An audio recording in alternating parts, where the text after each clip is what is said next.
काट दो, फैक्ट्री लगानी है जमीन ले लो, एयरपोर्ट बनाना है गांव हटा दो और अगर डैम बनाना है तो पूरी की पूरी बस्ती ही खाली करवा दो। सुनने में ये डायलॉग लगता है, लेकिन भारत के कई गांवों के लिए ये एक हकीकत बन चुका है। जब भी कोई बड़ा प्रोजेक्ट अनाउंस होता है, हम सुनते हैं कि ये प्रोजेक्ट देश की तस्वीर बदल देगा और कई बार बदलता भी है।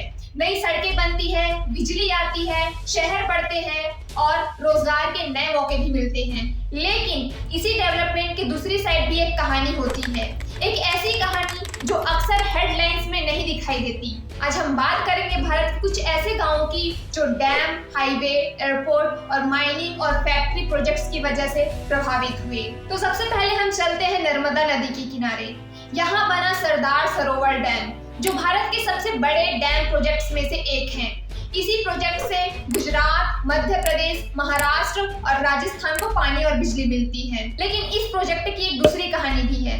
डैम की ऊंचाई बढ़ने के बाद 17 सितंबर 2017 के आसपास कई गांव डूबने के क्षेत्र में आ गए। कई परिवारों को अपने पुरखों की जमीन और घर छोड़कर दूसरी जगह जाना पड़ा। कई लोगों को मुआवजा और नई जगह मिली, जबकि कई लोगों ने पुनर्वास को लेकर सवाल उठाए।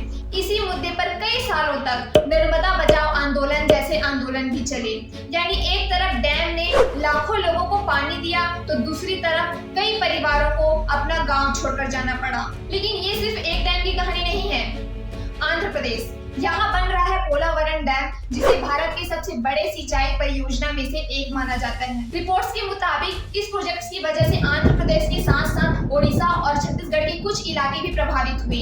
कई आदिवासी इलाकों को रिलोकेट करना पड़ा और हजारों परिवारों के लिए पुनर्वास की योजना बनाई गई। सरकार का कहना था कि ये प्रोजेक्ट खेती और पानी की समस्या दूर करेगा। वहीं कई स्थानीय लोगों ने कहा कि उनके लिए सिर्फ घर नहीं बल्कि उनका जंगल, खेती और पूरी जिंदगी ही बदल गई। और अगर आपको लगता है कि सिर्फ डैम बनने से ही गांव हटे हैं, तो ऐसा बिल्कुल नहीं होता।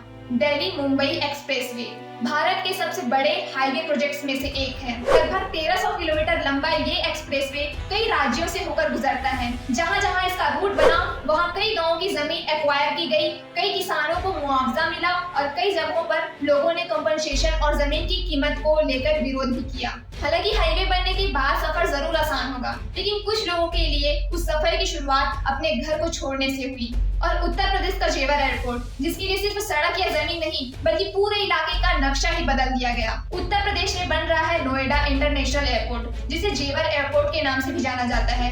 ये भारत के सबसे बड़े एयरपोर्ट प्रोजेक्ट्स में से एक है। एयरपोर्ट के लिए कई गाँवों की जमीन एक्वायर की गई, कई परिवारों ने मुआवजा लेकर दूसरी जगह घर बनाया, जबकि कुछ लोगों ने अपनी जमीन की कीमत और पुनर्वास को लेकर विरोध भी किया। सरकार का कहना है कि इस एयरपोर्ट से लाखों लोगों को रोजगार और पूरे इलाके को फायदा मिलेगा। लेकिन जिन लोगों ने सालों तक उस जमीन पर अपनी जिंदगी बिताई थी, उनके लिए ये बदलाव इतना आसान नहीं था। लेकिन बात सिर्फ एयरपोर्ट तक ही सीमित नहीं रही। हसदेव अरण्य जो छत्तीसगढ़ का घना जंगल है, यह इलाका कोल यानी कोयला के बड़े भंडारों के लिए जाना जाता है। माइनिंग शुरू करने को लेकर यहाँ कई गांवों में विरोध हुआ।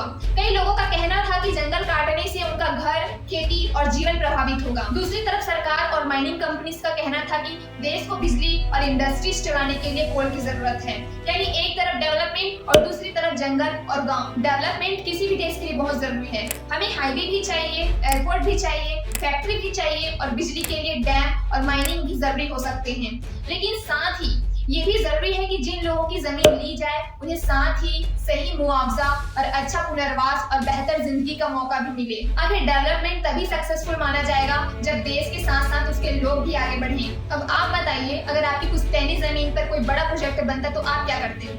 कमेंट करके जरूर बताइए। और अगर आपको ऐसी हिस्ट्री, मिस्ट्री और फैक्ट से जुड़ी जानकारी पसंद है तो वीडियो को लाइक जरूर कीजिए और अगर चैनल पर नए हैं तो चैनल को सब्सक्राइब करना ना भूलें। धन्यवाद।